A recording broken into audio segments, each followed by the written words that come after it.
اعوذ بالله من الشیطان الرجیم بسم الله الرحمن الرحیم. ګرانو دوستانو السلام علیکم ورحمت الله وبرکاتو. د شیدو غواګانو د جیرې جوړونې دویمې برخې ته ښه راغلاست. تیره ورځ یا ما تاسو ته مخکې په دې اړه باندې وویلې چې موږ اول په څومره اندازه باندې د علوفې کومې اړتیاوې چې دي هغه باید پوره کړو. د علوفې نه وروسته چې کوم فیصدي معلومیږي بیا کولی شو چې د هغې فیصدۍ نه موږ بیا څه وباسو، دغه خپله کومه دانه چې زموږ ضرورت دی هغه پوره کړو. ما په تیر فورمول کې مثلا په تیر درس کې که تاسو بیا هغه ویډیو وګورئ په هغې کې دا مکمل ما تشریح کړه. ما ته چې کوم ما سره کومه رشقه وه، کوم جوارو آزاده برخه وه د ویټامینونو دپاره مې پرېښې وه، دا ما غواګانو ته ورکړله. د ده نه وروسته ما سره چې کوم ضرورت پاتې شو هغه د پروټینو ضرورت و چې زما سره په دانه کې باید 21% څه اوسېږي، پروټین اوسېږي، او دا انرژي چې دا سره دا باید په هر کیلو کې ما سره باید دومره 1.8 میگا کالوري پر کیلو باندې نیټ انرژي چې دا باید ما سره څنګه په 1 کیلو کې موجود. اوس راځو د دې خاطره چې موږ داسې دانه جوړه کړو چې په هغې کې 21% پروټین او په هر کیلو کې دومره انرژي دا موږ جوړو. نو د ټول مهمه خبره دا ده چې تاسو سره په فارم کې یا مثلا په فارم په کارخانه کې یا ارزي کې تاسو دانه جوړوئ، تاسو سره څه موجود دی. مثلا ما سره چې دی دلته جو، فارسي کې ورته جو وایي، پښتو کې ورته وربشه وایي، پنبه دانه ده را سره، مثلا د پنبه دانې کنجاړه ده او سویابین دي. نو د دې دپاره چې تاسو پوه شئ چې یاره تاسو د په کومه اندازه باندې څه شی واچوئ، نو ټول نه مهمه خبره دا ده چې تاسو ته باید د خپلو غذایي موادو د پروټینو فیصدي او د انرژۍ هغه اندازه معلومه. مثلا دلته اوس ماته 21% پروټین ضرورت پکار دی، 2.5% پروټین پکار دی او په هر کیلو کې څومره انرژي پکار دی، دومره انرژي پکار ده. اوس نو که تاسو سره کومې موږ سره کومې منابع دي یا تاسو سره کومې منابع دي، مثلا نو جو دي د اوربشې را سره، جو د سره، پنبه دانه ده د سره او سویابین دي د سره، تاسو ته باید دا معلومات دي چې تاسو کوم سویابین ورکوئ یا د پنبه دانې کومه کنجاړه ورکوئ یا وربشه ورکوئ یا غنم جوار هر څه چې ورکوئ، په هغې کې د پروټینو فیصدي او هغه انرژي به تاسو سره معلومه وي، تر څو تاسو وکولی شئ چې هغه څه کوي په هغې محاسبه وکړي. اوس راځم دغه درس چې دی زه رالنډوم. مثلا مخکې د دې نه چې تاسو دا جیره جوړه کړئ او د دې اندازه چې کومه ما د پروټینو ښودلې وه دا هم پوره کړئ او غواړئ چې دا هم پوره کړئ، ښه خبره به دا چې تاسو یو برخه د غلجاتو واخلئ او بله برخه د څه واخلئ، د قوي پروټینو واخلئ، تر څو د یوې برخې نه تاسو د انرژي ضرورت پوره کړئ او د بلې برخې نه څه پوره کړئ، پروټین پوره کړئ. نو اوس راځم معلومات داسې د همدې دپاره چې اخیستی، مثلا ما سره په فارم کې چې کوم مثلا زه مثال ورکوم، ما سره مثلا وربشې دي او وربشې دي را سره او د وربشو سره خوا کې څه دی د پنبه دانې کنجاړه ده را سره او بل را سره څه دي سویابین دي. مثلا دا ما لابراتوار کې تجزیه کړي دي او ما ته معلومات دی چې یاره زما په وربشو کې څومره پروټین دي، 14.5%. نو دا زه دلته لیکم. بیا سره ما کومه سویابین چې معلوم کړي دي، پنبه دانه معلومه کړې ده، په هغې کې څومره پروټین دي، په هغې کې 4.4% دي. دغه د پنبه دانې کنجاړه چې کومه تاسو په افغانستان کې لرئ هغه دا فرق لري، ځکه دا هغه چې کومه په صنعتي شکل باندې او په صنعتي شکل باندې وځي هغې کې دومره زیات پروټین، کوم چې هغه په محلي لحاظ باندې وځي اشنا او زیړه چې هغه د کیک په شکل باندې چې هغه عموما هغې کې 30% پروټین. د همدې د خاطره ما تاسو ته ویلې چې تاسو کومې منابع ورکوئ، دانه ورکوئ، کنجاړه ورکوئ، هغې کې تاسو ته باید د پروټینو فیصدي باید تاسو ته معلومه وي. نو دې ته د پیرسن سکویر یا د مربع طریقه وایي. دا ډېره لنډه طریقه او ښه طریقه ده. نو زه یو مربع رسموم او په دې مربع کې څه لیکم، دې کې پورته اړخ کې اول د غلو یا هغه منابع لیکم چې د هغې فیصدي شي ټیټی، ورپسې هغه لیکم چې هغه شي جګی. مثلا د جوارو یا جوار یا مثلا د وربشو دانه ده ما سره، دې کې څومره پروټین دي، دې کې 14% پروټین دي.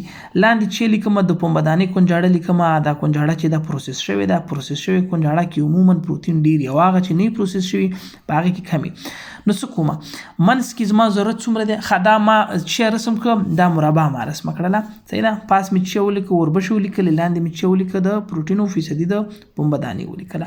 اوس زما ضرورت څومره دی دلته 21.5% دی. نو زه دا 21.5 راخلم، دا د څه منځ کې لیکم، دا د مربع منځ کې لیکم.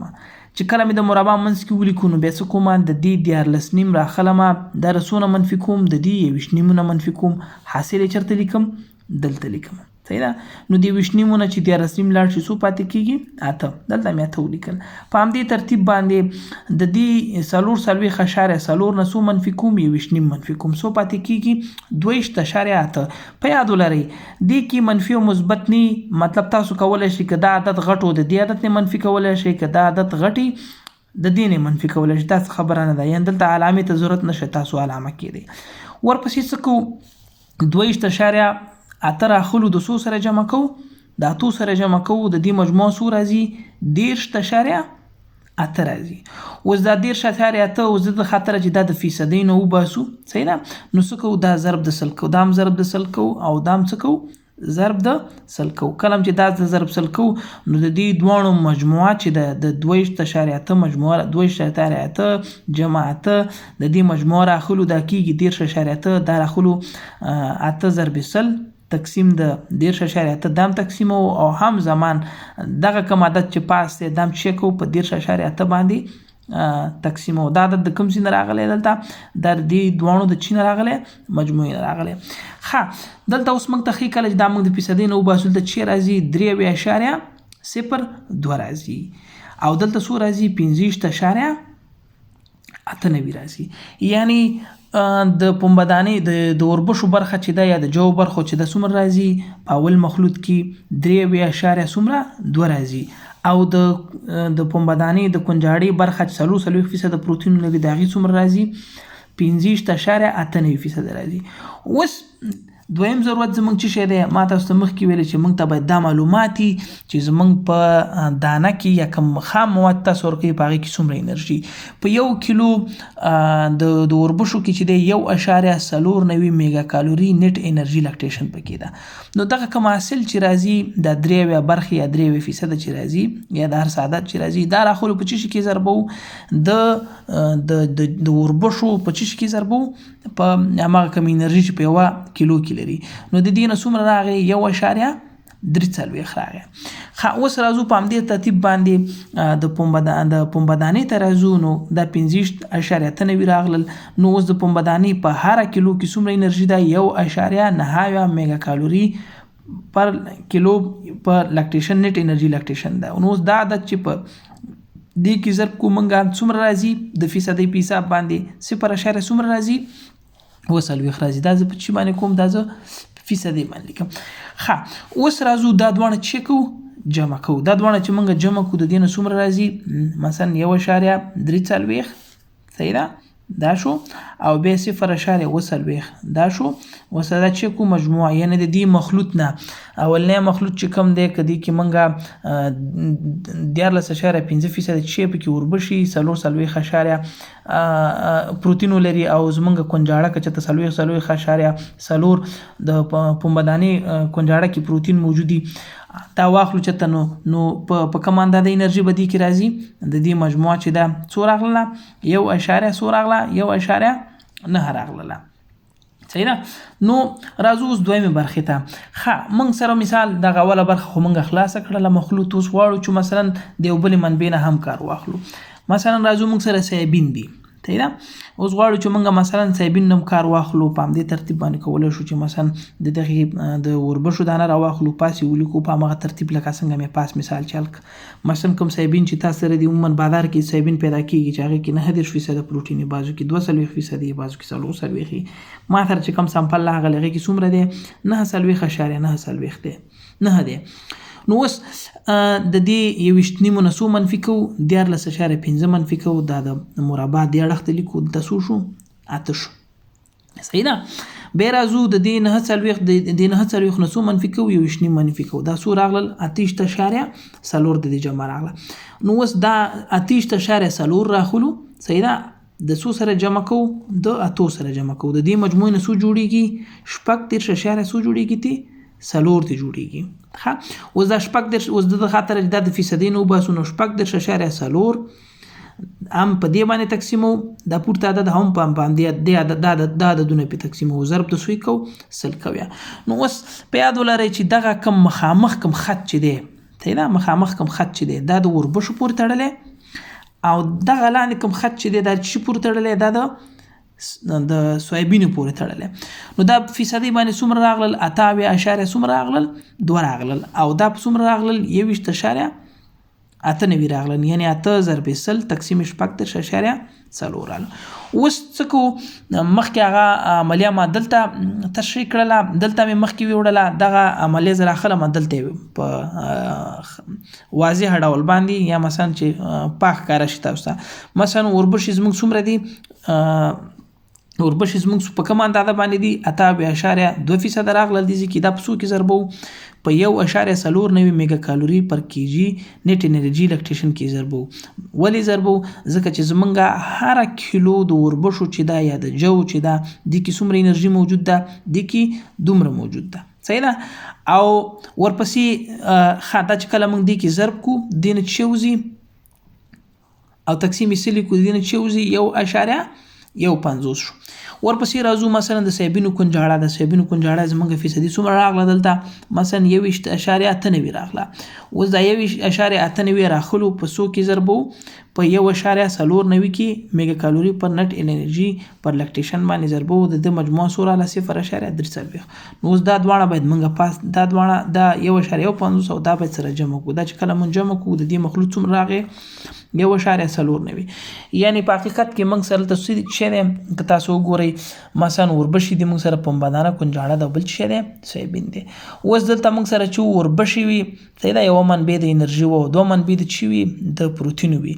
نو د خاطر چې مربع تکمیل شي ما څه وکړل یو ځل مې چې دی دا وربشې چې دي دا مې راواغسلې د چی سره مې یو ځای کړلې د پنبهدانې سره مې یو ځای کړلې دویم ځل مې هم دا وربشه راواغسله بېرته چی سره پوره یو ځای کړله د سویابینو د کنجاړې سره پوره کړې تر څو زه وکولی شم دا محاسبه څنګه کومه مخکې ویسمه.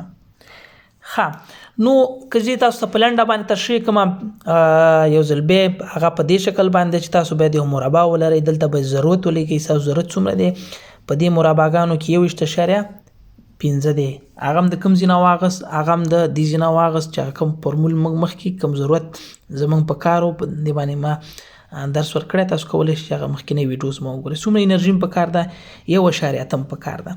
اوس راځم زه باید یو قوي منبع د غلاجاتو ولرم صحیح چې هغې کې انرژي موجود دی یو قوي منبع د چی ولرم باید د پروتین ولرم. ما سره 3 شیان دي مثلا وربشې دي پنبهدانه ده او بل شی را سره دی سویابین دی.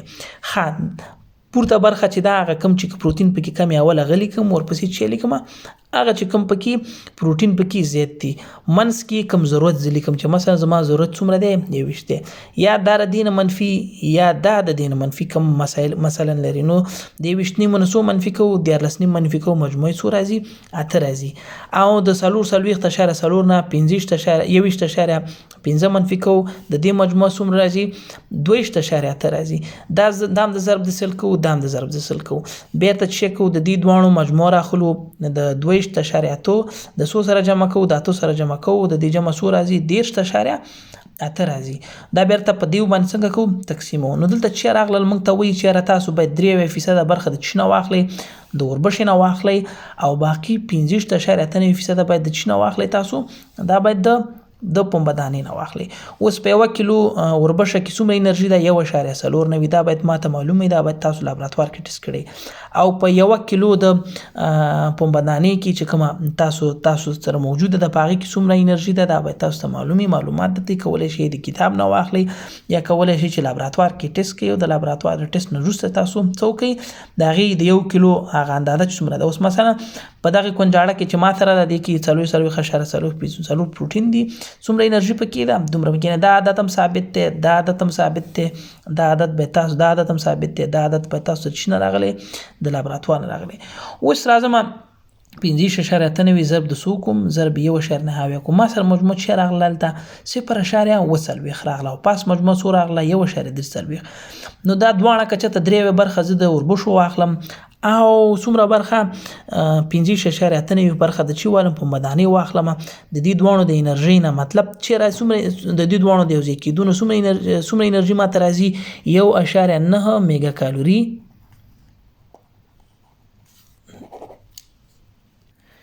1.9 میگا کالوري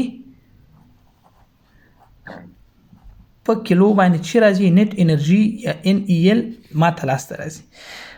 زمونږ ضرورت څومره یو اشاره څومره راغی 8 راغی. اوس نو ګورئ ما دا دویم ځل باندې دا فورمول ولې مخکې ویوړو تاسو سره کېدای شي سوال پیدا شوی چې زه دویم ته ولې ځم. ما دلته زما ته کومه انرژي چې په کار وه څومره وه 1.8 وه. پروتین څومره راته په کار و 21.5 په کار و. ما چې کله پروتین برابر کړل یعنې زما ضرورت کوم د پروتینو ضرورت چې و هغه 1.5 صحیح ده. هغه د څومره برخې د 3 برخه که زه د وربشې یو ځای کړم او 15.8 زه د چی یو ځای کړم پنبهدانه یو ځای کړم نو ماته چی راځي ما سره 21.5% پروتین برابریږي او څومره سره دغه برابریږي انرژي برابریږي. انرژي را سره 1.9 ده. اوس زما په کار څو ده 1.8 ده. نو دا څه شول دا مانه زیاته شوله. د همدې د خاطر زه چې کومه زه بل فورمول ته دا چوم او کوشش کوم چې څه کوم د دې دغه اندازه کم کم. نو همدې د خاطر زه چې نسم د سره چې کوم سایبین یو ځای کوم او په همدې ترتیب باندې بیا مخکې زما بیا کولای شم چې مثلا تخته ولیکم دلته د پورته ولیکم دا دینه منفي کوم دا غینه منفي کوم به د دې مجموعه راواخلم د دې مجموعې سره یو ځای کوم صحیح ده. مثلا دا راواخلم اتیش د دې کوم مجموعه چې راغلی دا د دې مجموعې سره یو ځای کوم به چې کوم به د دواړه په دې باندې تقسیم کوم ضرب د سلې کوم. نو ماته څه وایي چې ستا دویم مخلوط کې باید څومره ګورئ فیصدي د پروتینو برخه بدله شوله 8.2% ما سره به څه شي وربشي او 21.8% ما سره به څه شي سویابیني. اوس نو ګورئ زه ما ته خو ثابته ده چې مثلا په 1 کیلو کې څومره نیټ انرژي فار لاکټیشن ده تقریبا 1.4. نو 8 برخه د څه دي د وربشي دي او د سویابینو کنجاړه څومره ده هغه 21.8 ده 98% ده. اوس دا زه راخلم په دې کې ضربومه دې نه چې راځي د دې نه چې کوم انرژي راځي 1.50 میګا کالوري پر کیلو انین راغله دلته او دلته چې دی دا څومره راغله 0.3 میګا کالوري پر کیجی ان ای ال راغله.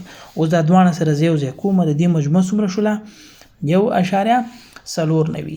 ښه زه په بل درس کې چې دی بیا دا زه کومه دا زه تشریح کوم او په دې باندې بیا مخکې زما بحث پې کوم. امید لرم چې دغه تاسو په ذهن کې کېنولي او د تیرې ویډیو سره چې دی تعقیب کوي.